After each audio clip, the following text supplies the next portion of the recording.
இந்த மாதிரி நம்ம முளைக்கட்டி நம்ம சாப்பிட்டோம்னா நம்ம உடம்புக்கு ரொம்ப ரொம்ப நல்லது. வெயிட் லாஸுக்கும் ரொம்ப நல்லா ஹெல்ப் பண்ணும். வெயிட்டையும் நல்லா குறைக்கக்கூடியது, கெட்ட கொலஸ்ட்ராலையும் நல்லா கரைக்கக்கூடியது. இந்த முளைக்கட்டின பயிர்களப்ப அதிகமான புரோட்டீன் இருக்கு, ஃபைபரும் இருக்கு. இப்படி இந்த மாதிரி சாப்பிட்டோம்னா நம்மளுக்கு மலச்சிக்கலும் இருக்காது, வயிறும் நல்லா கிளியர் ஆகும். இது வந்து கருப்பு உளுந்து. இந்த கருப்பு உளுந்துல வந்து அதிகமான மருத்துவ குணம் இருக்கு, நம்ம உடம்புக்கு ரொம்ப ரொம்ப நல்லது. கருப்பு உளுந்துப்பா நம்ம உடம்புல உள்ள எலும்புகளுக்கு நல்ல ஊட்டச்சத்து தரக்கூடியது. இந்த கருப்பு உளுந்து மூட்டு வலிக்கு, இடுப்பு வலிக்கு, இந்த வலிகளுக்கெல்லாம் நல்ல ஒரு சிறந்த மருந்தாகும் இந்த கருப்பு உளுந்து. இப்போ நான் வந்து ஒரு 50 கிராம் கருப்பு உளுந்து எடுத்திருக்கேன். இதை வந்து இந்த பவுலில் போட்டுக்குருவோம். இதை நல்லா கழுவிட்டு இப்போ கருப்பு உளுந்தை நம்ம கழுவியாச்சு. இதில் தண்ணி ஊற்றிக்கிடுவோம். இது ஒரு 6 மணி நேரத்துக்கு ஊற வச்சுருவோம். இப்போ 6 மணி நேரத்துக்கு நல்லா ஊற வச்சாச்சு. நல்லா ஊறிடுச்சு. இப்போ ஒரு வெள்ளை துணி எடுத்துக்கிடுவோம், சுத்தமான துணியை. இப்போ இந்த உளுந்தை வந்து இதை வந்து துணியில் போட்டுக்குருவோம். இதை துணியில் நம்ம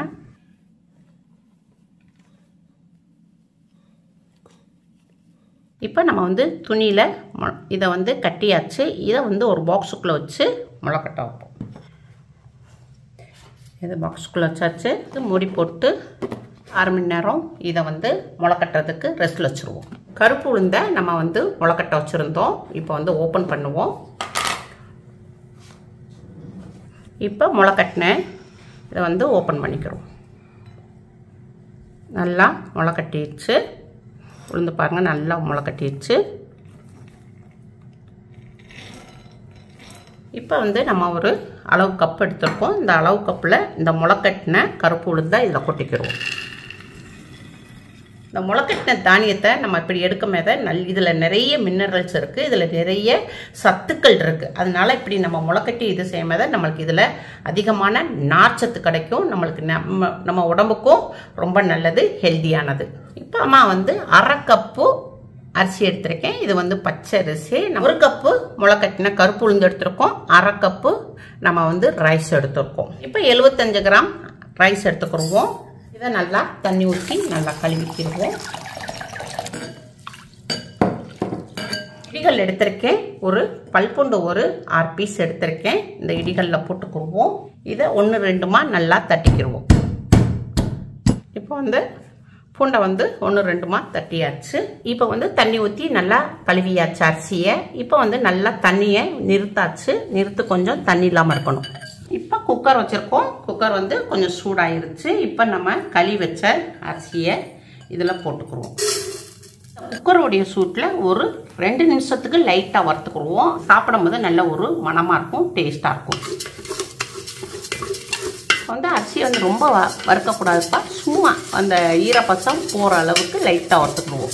அப்போ அம்மா வந்து கருப்பு உளுந்தை வந்து முளைக்கட்டி வச்சுருக்கேன். அந்த நேரத்தில் நான் வந்து இந்த வெந்தயத்தையும் நான் தனியாக கொஞ்சம் ஊற வச்சு நல்லா முளைக்கட்டியிருக்கேன். உளுந்து ஊற வச்சு முளைக்கட்ட மேலே இந்த வெந்தயத்தையும் முளைக்கட்ட வச்சுருக்கேன். இந்த வெந்தயத்துலேயும் அதிகமான இந்த முளைக்கட்டினதில் நம்மளுக்கு அதிகமான நிறைய மருத்துவ குணம் இருக்குது. இந்த மாதிரி சாப்பிட்டோம்னா நம்மளுக்கு வந்து பிபி, கொலஸ்ட்ரால்லாம் நல்லா குறைக்கக்கூடியது. சுகர் பேஷண்ட்டுக்கெல்லாம் ரொம்ப நல்லது. இந்த மாதிரி நம்ம முளைக்கட்டி சாப்பிடும்போது இந்த வேர்கள் உடையது நம்மளுக்கு வந்து அந்த கசப்பே இருக்காது. நம்ம வெறும் வயிற்றுலையே இது வந்து காலையில் வெறும் வயிற்றுல இந்த மாதிரி சாப்பிட்டோம்னா ரொம்ப ரொம்ப உடம்புக்கு நல்லது. சுகர் பேஷண்ட்டுகளுக்கும் இது ரொம்ப சிறந்த மருந்து இது. இப்போ வந்து உளுத்து நம்ம 1 கப்பு இதில் போட்டுக்குருவோம். இப்போ முளைக்கட்டின வெந்தயத்தை வந்து நம்ம இதில் பாதி எடுத்து வச்சுக்கிடுவோம். பாதி போட்டுக்குருவோம். அதில் பாதி முளைக்கட்டின வெந்தயத்தை இதில் போட்டுக்குருவோம். இது மீதி வந்து நம்ம வந்து நாளை காலையில் வெறும் வயிற்றுல இதில் பாதி கொஞ்சம் சாப்பிட்டுக்கலாம். அப்படி ஒரு லைட்டாக அதோட வதக்கிக்கிடுவோம். இப்போ பூண்டு தட்டி இருக்கும். இந்த பூண்டையும் நம்ம வந்து தட்டின பூண்டை வந்து இதில் போட்டுக்குருவோம். இதே லைட்டாக ஒரு வதக்கிடுவோம்.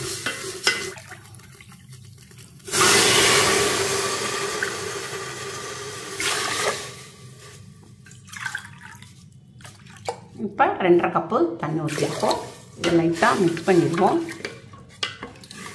தேவையான அளவுக்கு உப்பு போட்டுக்குவோம், பிங்க் சால்ட்டு.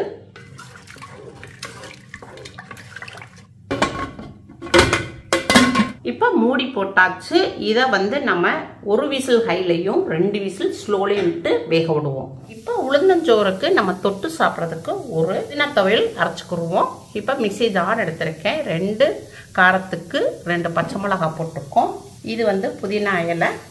புதினா இலை ஒரு பிடி போட்டுக்கிடுவோம். நல்லா கழுவியாச்சு. வயிற்றில் உள்ள புண்ணு, வாயில் உள்ள புண்ணு, நல்லா வாய் துர்நாற்றம் இதெல்லாம் இருக்காது. அதனால் வெயிட் லாஸ்க்கும் நல்லா இந்த புதினா இலை நல்லா ஹெல்ப் பண்ணும். அதனால் புதினா இலை நம்ம சேர்த்துக்கிடுவோம். பூண்டு போட்டுக்கிடுவோம். கொஞ்சம் தேங்காய் பூ போட்டுக்கிடுவோம். கொஞ்சமாக புளி போட்டுக்கிடுவோம். சின்ன வெங்காயம்ப்பா, அது ஒரு 5-6 பீஸ் போட்டுக்கிடுவோம். கொஞ்சமாக உப்பு போட்டுக்கிடுவோம். தேவையான அளவுக்கு உப்பு போட்டுக்கிடுவோம். இதை மூடி போட்டு மிக்சியில் அரைச்சி கொண்டு வரேன். கொஞ்சம் லைட்டாக தண்ணி ஊற்றிக்கிடுவோம். இப்போ அருமையான புதினா துவையலை அரைச்சாச்சு. இதை வந்து ஒரு கிண்ணத்தில் மாற்றிக்கிடுவோம். இப்போ புதினா துவையல் ரெடி ஆயிடுச்சு. இப்போ விசில் நல்லா அடங்கிருச்சு. நம்ம ஓப்பன் பண்ணிக்கிறோம். இப்போ நல்லா உளுந்து நல்லா வெந்துருச்சு பசுப்பமாக. இப்போ கடாய் வச்சுருக்கேன். கடாய் கொஞ்சம் சூடாகட்டும். கடாய் சூடாயிருச்சு. ஒரு 1/2 டீஸ்பூன் அளவுக்கு நல்லெண்ணெய் விட்டுக்குருவோம். ஒரு 1/4 டீஸ்பூன் சீரகம் போட்டுக்குருவோம். 2 கொத்து கருவேப்பிலை போட்டுக்குருவோம். கொஞ்சமாக பெருங்காயப்பொடி போட்டுக்குருவோம். ஒரு 2 ஸ்பூன் அளவுக்கு தேங்காய் பூ போட்டு இதை நல்லா கொஞ்சம் வதக்கிக்குவோம். இப்போ லைட்டாக வதக்கியாச்சு. இப்போ கேஸ் ஆஃப் பண்ணிடுவோம். இதை வந்து இதில் போட்டுருவோம். இதை எல்லாத்தையும் நல்லா மிக்ஸ் பண்ணிக்கிடுவோம். பண்ணியாச்சு. இப்போ இதை எடுத்து நம்ம பிளேட்டில் மாற்றிக்கிறோம். இப்போ முளைக்கட்டின கருப்பு உளுந்து சோறு ரெடி ஆயிடுச்சு. இதுக்கு நம்ம தொட்டுக்கிறதுக்கு புதினா துவையல் வச்சுக்கிறோம். இந்த மாதிரி நம்ம சாப்பிட்டோம்னா நம்ம உடம்புக்கு ரொம்ப நல்லது. நம்ம எலும்புகளுக்கும் நல்லா ஸ்ட்ரென்த்து கொடுக்கக்கூடியது. நல்ல இடுப்புக்கு மூட்டுக்கெல்லாம் இது ரொம்ப உகந்தது. இடுப்பு வலி இருக்காது. அப்புறம் வந்து மூட்டு வலி இருக்காது. வளரும் பிள்ளைகளுக்கு இந்த மாதிரி நம்ம கருப்பு உளுந்து சோறு கொடுத்தோம்னா மசில்ஸ்லாம் நல்லா டைட் ஆகும். ஊழசதைகளும் விழாது. இந்த கருப்பு உளுந்து சோறுப்பா நம்ம பெண்களுக்கு வந்து இந்த மாதிரி சாப்பிட்டு வந்தோம்னா கர்ப்பப்பைகளுக்கு நல்ல ஸ்ட்ரென்த்து கொடுக்கக்கூடியது இந்த கருப்பு உளுந்து சோறு. இந்த மாதிரி சாப்பிட்டோம்னா நம்மளுக்கு தொப்பையில் உள்ள கெட்ட கொழுப்பு கெட்ட நீர்லாம் நல்லா குறையும். நல்லா வெயிட்டும் நல்லா குறையும். வெயிட் லாஸ்க்கும் ரொம்ப நல்லது. இது மத்தியான சாப்பாடு கூட இந்த மாதிரி எடுத்துக்கலாம். இது டயட்டில் இருக்கிறவங்க, வெயிட் லாஸில் இருக்கிறவங்க, சுகர் பேஷண்ட்டு, சின்னவங்கலேருந்து பெரியவங்க வரை எல்லாருமே இந்த உளுந்தஞ்சோறை சாப்பிட்லாம்ப்பா. ரொம்ப சிறந்த ரெசிபி இது. உளுந்தஞ்சோறுக்கும் இந்த புதினா சட்னிக்கும் ரொம்ப அட்டகாசமாக இருக்கும். ரொம்ப டேஸ்ட்டாகவும் இருக்கும். இது உங்கள் வீட்டில் செஞ்சு பாருங்கள். அம்மாக்கு லைக் பண்ணுங்கள், ஷேர் பண்ணுங்கள், சப்ஸ்கிரைப் பண்ணுங்கள். அடுத்த வீடியோ பார்ப்போம். பாய்.